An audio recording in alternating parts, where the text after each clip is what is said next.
नांदेड जिल्ह्यातील बिलोली तालुक्यात असलेल्या सगरोळी येथील शासकीय वाळू डेपो क्रमांक 1 मध्ये गेल्या 2 दिवसांपासून मोठ्या प्रमाणात वाळूची वाहतूक सुरू असल्याचा धक्कादायक प्रकार समोर आलाय।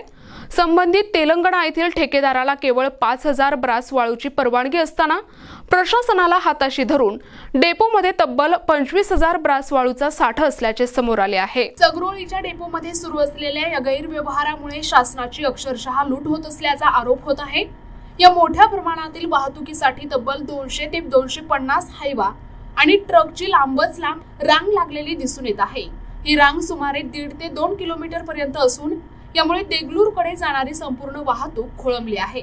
हा depot Aruna readymade garments proprietor Mutna Dharmaram Nirmal Telangana यांच्या नावावर असून 2 दिवसांपासून जेसीबीच्या मदतीने मोठ्या प्रमाणात वाळू भरली जाते।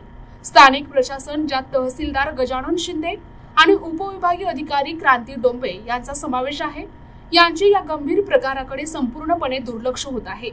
या गैरव्यवहारामागे शासनाचा हेतू परस्पर तर दुर्लक्ष होत नाही ना, असा संशय परिसरातील नागरिकांकडून व्यक्त केला जात आहे।